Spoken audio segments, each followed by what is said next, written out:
बेला बेलामा चेक हुने हैन, अब बिचमै पोखाइदिने। अब मैले पनि उहाँबाट ल हाल्दियो भन्दाखेरि पनि अब यहाँ मलाई नि डर लागिराख्ने बा फाल्दिने हो हैन। जस्तै हामीले बजार खोज्दै यहाँसम्म आइपुग्यौँ हैन।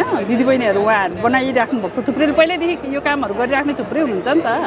त्यही भएर अब यो अवैधानिक भएकोले गर्दा अब बजार खोज्दै खोज्दै अब यस्तै माध्यम कता कता खोज्दै यहाँ आइपुग्यो। ऐला आर्खा झैखट्टे नामले यसरी बोतलमा ल्याएर बेच्दै गर्दा चाहिँ कतिको बिक्री भइरहेछ त? ठिकै, आज सुरु हो, हल्का जति हो सोचे जति चाहिँ अलि भएको छैन, तर पनि भयो।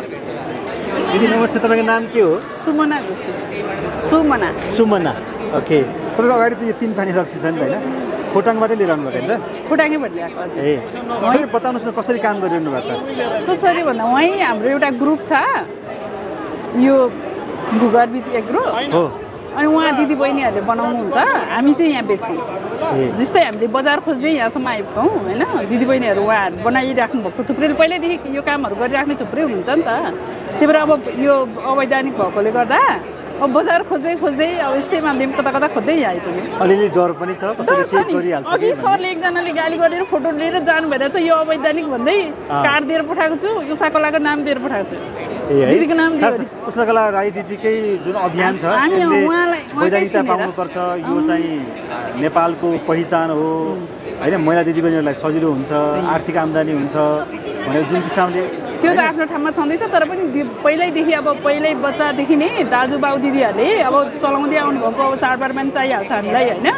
अनि यो त हाम्रो त पेसा जस्तो पनि छ नि त। कतिपय ठाउँमा त गाउँमा दिदीबहिनीहरूले त तपाईँको अब यही बनाएर बेचेर पनि पढ्नेहरू पनि हुनुहुन्छ।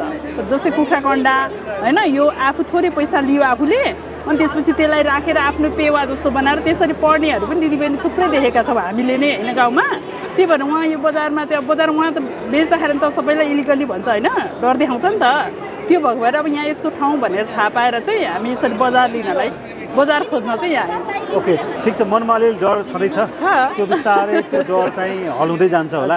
राज्यले सुन्ला पनि, तपाईँ हाम्रो कुरा राज्यले सुन्ला पनि, सुनिदिएन। आज बजारमा होइन ऐला आर्खा झैखट्टे नामले यसरी बोतलमा ल्याएर बेच्दै गर्दा चाहिँ कतिको बिक्री भइरहेछ त? ठिकै, आज सुरु हो, हल्का जति हो सोचे जति चाहिँ अलि भएको छैन, तर पनि भयो।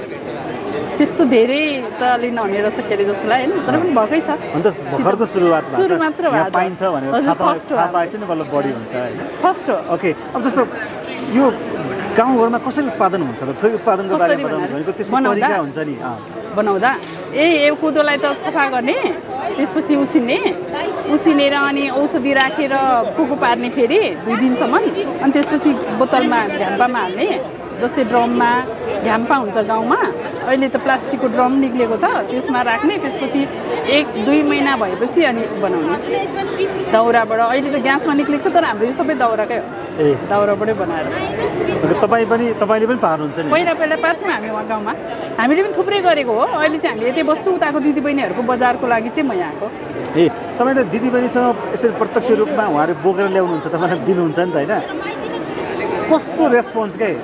अब जस्तो उहाँले हिजो त घरमै खाने अथवा छरछिमेकमा बेच्ने, सामान्य रूपमा बेच्ने होला होइन, आज दिकेल बजारसम्म ल्याएर तपाईँलाई दिँदाखेरिको उहाँहरूको खुसी, उहाँहरूको रेस्पोन्स के भन्नुहुन्छ उहाँ? त्यो त धेरै खुसी भइहाल्नुहुन्छ नि अब होइन, तर ल्याउनलाई चाहिँ हामीलाई एकदम अलिक डर छ कि बेला बेलामा चेक हुने होइन, अब बिचमै पोखाइदिने। अब मैले पनि उहाँबाट ल हालिदियो भन्दाखेरि पनि अब यहाँ मलाई नि डर लागिराख्ने बा फालिदिने हो होइन।